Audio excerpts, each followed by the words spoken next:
écoutez, on va dire que ça s'est passé comme malheureusement toutes les fois, c'est-à-dire le ministre se déplace, c'est très bien, il a été à l'écoute forcément. C'est un minimum, c'est ce qu'on lui demandait. Aujourd'hui, ce qu'on lui demande, c'est des actes. Aujourd'hui, il faut redonner confiance à nos collègues qui ont totalement perdu cette confiance-là. Et aujourd'hui, voilà, on veut des actes forts parce qu'on en a marre de ramasser des collègues à terre, des collègues qui, pour certains, ont perdu la vie. Voilà, donc aujourd'hui, ce qu'on demande au ministre, c'est de nous entendre. On souhaite d'avoir déjà, dans un premier temps, une réponse pénale à la hauteur des actes qui sont commis.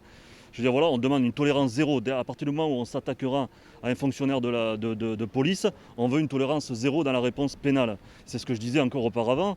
Aujourd'hui, un fonctionnaire de police, il est plus tranquille dans sa vie privée, il est plus tranquille sur son lieu de travail, ni dans l'exercice de ses fonctions.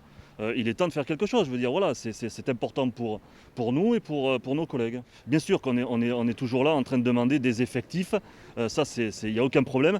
Et vous pourrez mettre 50 véhicules, vous pourrez mettre 500 fonctionnaires de police. S'il n'y a pas de réponse pénale, le mal en lui-même ne sera pas résolu. Je veux dire, voilà, on continuera avec une impunité totale d'écraser des fonctionnaires, de leur tirer dessus et puis de commettre des violences au quotidien. Parce que c'est ce que vivent nos collègues au quotidien sur le terrain. C'est l'image du policier qu'il faut réparer. Dans d'autres pays, on a l'impression que le policier est plus respecté qu'en France. C'est ça que vous voulez, sur ce terrain-là, que vous voulez aller, sur l'image. Vous voulez qu'il y ait une prise de parole forte demain du chef de l'État qui défende votre métier et ce que vous représentez? Mais qui défendent bien évidemment, mais vous savez, une image du policier, elle va aussi vers la répression, elle va aussi vers la réponse pénale. Voilà, je veux dire, une crédibilité pour le collègue sur le terrain, ça passe pas forcément une réponse pénale importante.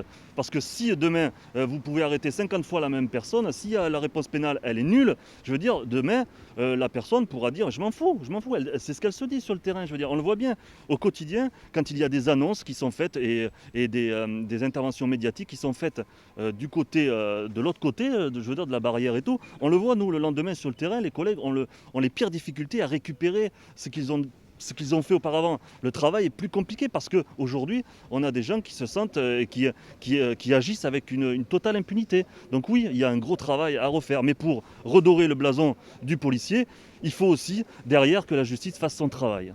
Qu'est-ce que vous répondez, Gérald Darmanin, sur ces revendications qui sont les vôtres? Qui sont bien évidemment légitimes, qui les entend bien. Aujourd'hui, on le sait, on n'attendait pas moins de sa part, de toute façon. C'était plus nous qui lui avons dit qu'il était temps, il était urgent aujourd'hui de répondre positivement à nos demandes, d'arrêter de faire des tweets, d'arrêter de faire des interventions médiatiques pour dire qu'il faut les faire. Bien évidemment qu'il est là, bien évidemment que c'est sa fonction. Aujourd'hui, les collègues sur le terrain ont besoin de beaucoup plus qu'un tweet. Ils ont besoin de réponses concrètes et c'est ce qu'on demande aujourd'hui. Quel est le moral de vos hommes par rapport à la situation? Le moral, il est très bas. Le moral, il est comme d'habitude, malheureusement, et j'ai envie de dire, à chaque fait dramatique, comme on a pu encore une fois le voir cette nuit, il est au plus bas. C'est un sentiment de colère, de révolte, d'énervement, parce qu'encore une fois, je le dis, c'est des choses qui datent depuis très longtemps, qui encore une fois continuent d'année en année, de jour en jour. Il y a 4 ans, jour pour jour, on était pratiquement là.